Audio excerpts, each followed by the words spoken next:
One of the largest retcons in Star Wars canon has to do with Order 66. In the original films, the clones are given the order and they carry it out because they are largely biologically programmed to follow orders. They have been raised since birth to follow orders, and they do it with some of them knowing full well that they don't want to. In the Clone Wars, this is retcon to where all clones are given an inhibitor chip inside their brains that makes them unconditionally follow orders after Order 66 is given. And one of the reasons why this frustrates me is that if you study history, you realize that there has been never a need for a mind control device to convince people to do something that is wrong. It frustrates me because it seems to be a rather immature understanding of evil. This idea that these clone troopers that the fans had grown so close to throughout the entire series, well, they can't be evil, right? Because we like them so much. So let's make it so that they can't deliberately make an evil choice or a wrong, immoral choice. Well, that's just not how humanity works. People can be incredibly nice to you and incredibly rude to other people, and in many ways genocidal.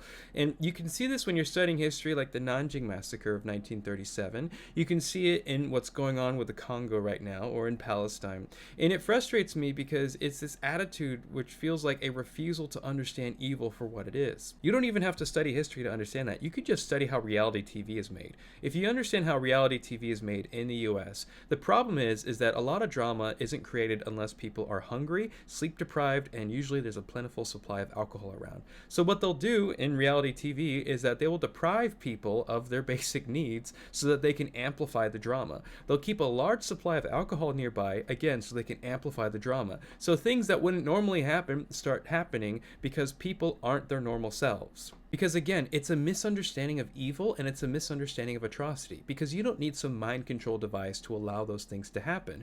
All you need to do is to convince enough people that it is not worth intervening in something to happen for it to happen, especially when it comes to atrocity. You convince enough people that they shouldn't say anything or do anything to stop you, and you can do wild things that are completely beyond depravity. That's just my opinion, but would you agree? How did you feel about the retcon itself? I'd like to hear what you have to say.